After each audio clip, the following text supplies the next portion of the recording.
Le Mans, ce n'est pas que l'enceinte romaine, ce n'est pas que le vieux Mans, c'est une ville qui s'est étendue au fil du temps.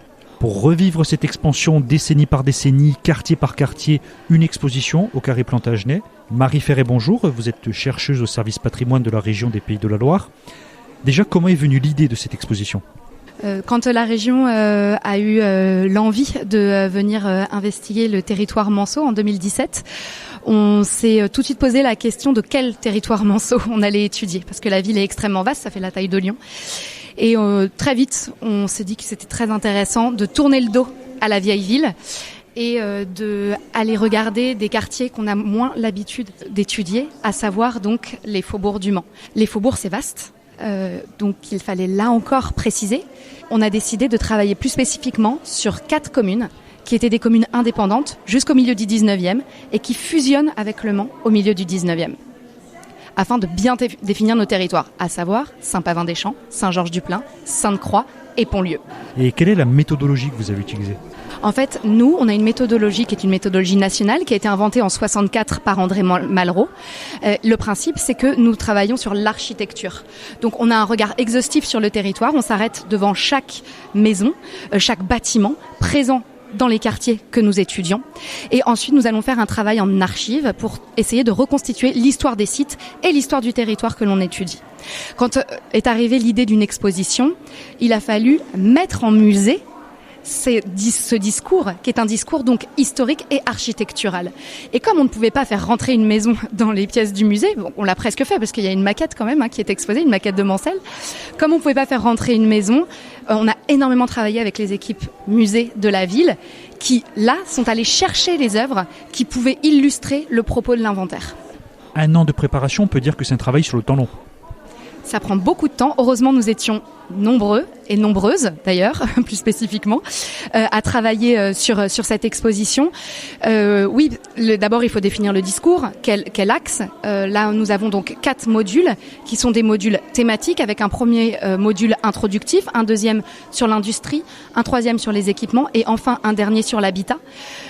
Et ensuite, comme je vous le disais, trouver les œuvres. Et pour cela, il fallait bien sûr aller investiguer des fonds très différents, à savoir des fonds privés, les archives, bien sûr, municipales, départementales, nationales, etc., les collections du musée, et puis les fonds des industriels aussi, évidemment. À travers les faubourgs, on retrouve l'histoire du Mans. Il y a une partie sur les mutuelles, il y a une partie sur l'automobile. Comment on met tout ça dans un seul musée ? En fait, tout est lié. Il faut vraiment avoir ça en tête et je crois que c'est là la force de l'inventaire, c'est de faire du lien. L'histoire d'un territoire, c'est une histoire globale. On peut l'étudier bâtiment par bâtiment, mais il y aura de toute façon une autre dimension qui sera une dimension de lien à mettre en œuvre entre tous ces édifices et entre tous ces éléments. Donc, comment on met tout ça en place dans un musée ?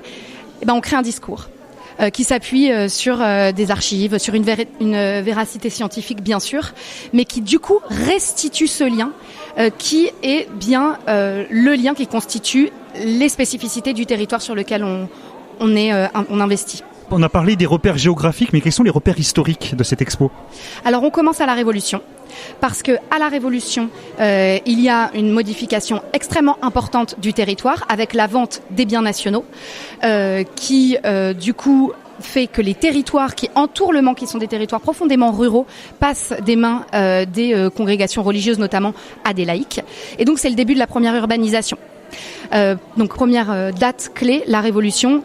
Et donc première urbanisation au tout début du 19e. Ensuite, bien sûr, 1855 et 1865, les 2 fusions. Première fusion avec Sainte-Croix, Saint-Pavin et Saint-Georges. Deuxième fusion avec Pontlieu. Et j'ajouterais, 55, l'arrivée du chemin de fer. Enfin, 54 pour être précis, mais en 55, c'est là que le trafic ferroviaire se met vraiment en place. Donc là aussi, évidemment, une date clé que ce milieu du 19e siècle. J'en passe, bien sûr, la gare de triage. 1911-1915, avec du coup un étirement de l'urbanisation vers le sud, au sud donc de Pontlieu, sur des terres qui étaient jusqu'alors restées vierges et qui progressivement, jusqu'à quasiment aujourd'hui, s'urbanisent avec des processus de lotissement qui voient le jour. Je pense à la Cité du Maroc, je pense à la Cité des Pins, je pense plus tard aux Petites Déhaies. Bref, tous ces lotissements qui sont vraiment constitutifs en fait de l'histoire locale. Merci Marie Ferré. Donc si vous voulez en savoir plus sur les Bollées, sur l'usine Renault ou tout simplement sur les lieux de vie des anciens Manceaux, n'hésitez pas à découvrir l'exposition Mécanique d'une ville, les Faubourgs du Mans au musée Jean-Claude Boulard Carré Plantagenet. Ça se passe jusqu'au 5 mai 2024 et l'entrée est gratuite.